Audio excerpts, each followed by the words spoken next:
بسم اللہ الرحمن الرحیم۔ ہارس چینل کے تمام سامعین کو ایک مرتبہ پھر سے خوش آمدید۔ امید کرتا ہوں کہ آپ سب بخیریت و عافیت اللہ تعالیٰ کی فضل و کرم سے اپنی زندگیاں گزار رہے ہوں گے۔ آج ہم نے جو گزشتہ ویڈیو کا حصہ چھوڑ دیا تھا کہ قسطنطنیہ کی فتح، اس کے بارے میں بات کریں گے۔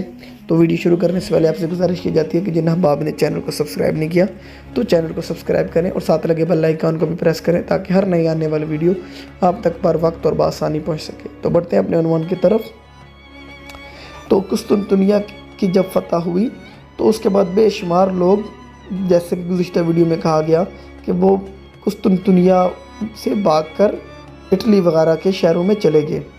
تو پھر کیا ہوا کہ ان سب نے یورپ میں قدیم یونانی علوم کے احیاء میں زبردست کردار ادا کیا، اور مورخین کے مطابق انہی کی وجہ سے یورپ میں نشاۃ ثانیہ کا آغاز ہوا، جس نے آنے والی صدیوں میں یورپ کو باقی دنیا سے سبقت لینے میں مدد دی، جو آج بھی برقرار ہے۔ تاہم نوجوان سلطان محمد کو، جسے آج دنیا سلطان محمد فاتح کا نام سے جانتی ہے، 29 مئی کو صبح جو شہر نظر آیا، یہ وہ شہر نہیں تھا جس کی شان و شوکت کے افسانے اس نے بچپن سے سن رکھے تھے۔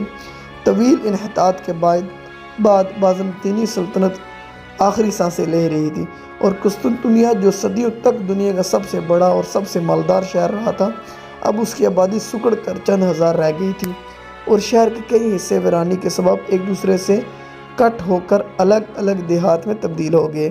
کہا جاتا ہے کہ نوجوان سلطان نے شہر کی حالت زار دیکھ کر شیخ سعدی سے منسوب یہ شعر پڑھا: بوم نوبت میں زند بر طارم افراسیاب، پردہ دری میں کن در قصر کیسر عنکبوت۔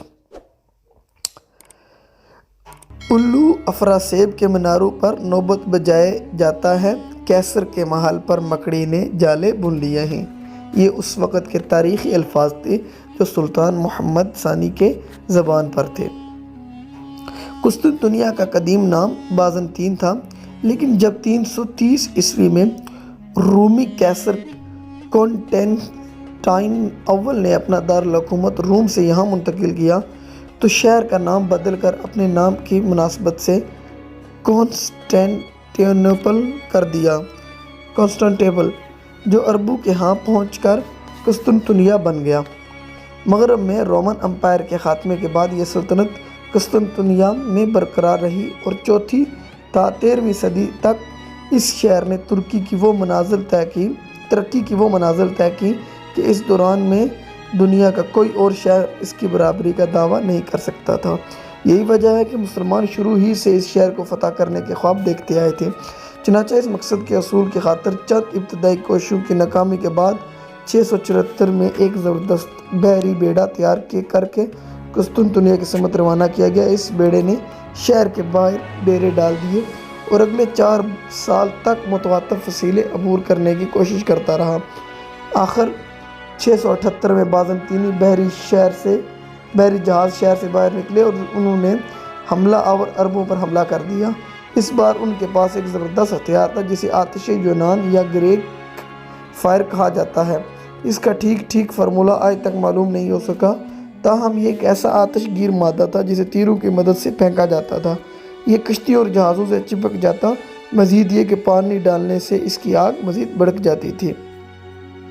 تو ویڈیو کا اختتام کیا جاتا ہے، اس کے آگے انشاءاللہ مزید ویڈیو آپ کے سامنے پیش کی جائے گی۔ اسی کے ساتھ آپ سے اجازت چاہتا ہوں۔ اللہ